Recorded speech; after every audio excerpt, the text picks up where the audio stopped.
Hey class, welcome back. We're going to talk about precision notes today. So with precision, really what precision of an instrument talks about is where some uncertainty lies.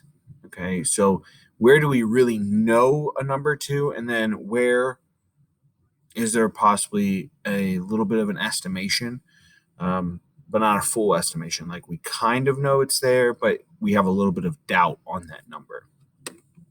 Okay, so there's a couple ways of thinking about it. Okay, there's the ways that are written out here. Um, going one pass. So if it's odd or even marks are present, the readings the next place value. Okay, you can read through that. If only even marks or just 0.5 marks are present, then you record place value as reading.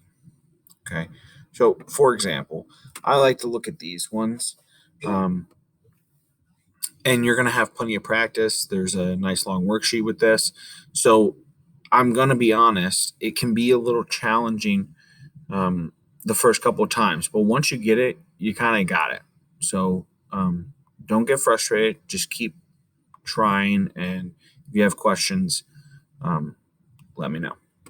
So on the practice problem on number one, you can see that between 50 and 60, there are 1, 2, 3, 4, 5, 6, 7, 8, 9, 10. So there's 10 markings. So each marking, if you take 10 steps up a ladder to go from 50 to 60, each marking is a 1. And then the question I always ask myself is, are all my 1s present? So 1 through 9 are present between 50 and 60. So if all my 1s are present, now I can go back to the 10th. So I can read in between those lines and be like, you know what? It's 51.5. It's 51.7 or something along those lines. So our place value is to the 10ths.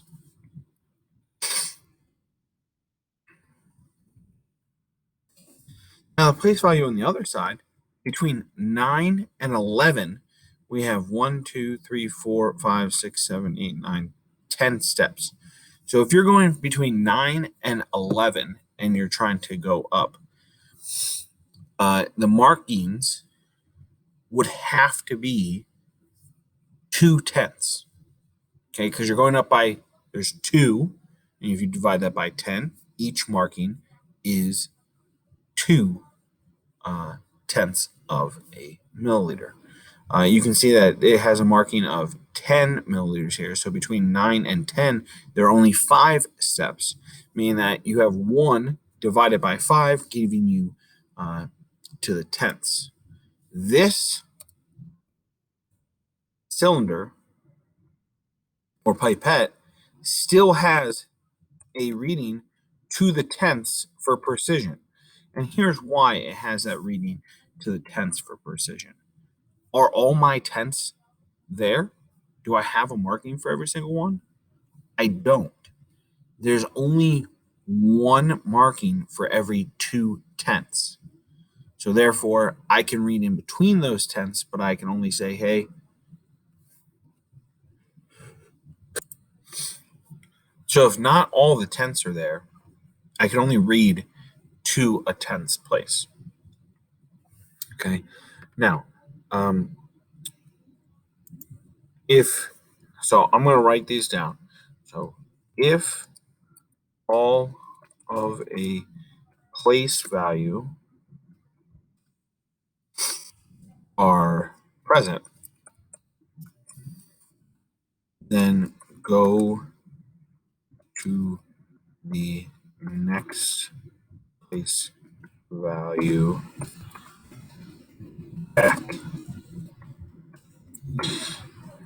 Example, we go from the all tenths are present, meaning that they are marked.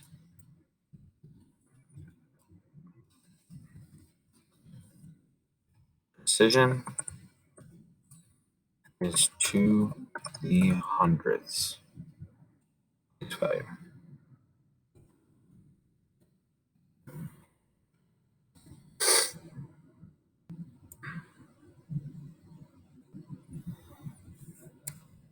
If not all of a place value are present,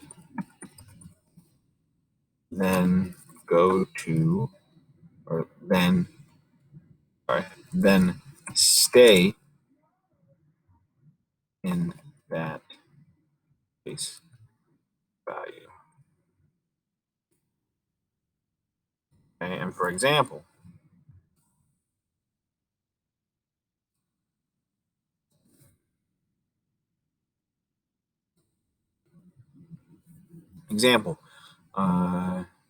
markings are by point. We'll go by fives. Then your precision is to the ones place, because every marking's 5, so you can read in between them, but you can only really read it to like that looks like 4, or that looks like 3, or that looks like 2, and that's where your uncertainty kind of lies with your reading. All right, hey, go ahead and give the precision worksheet a try. If you have any questions, let me know.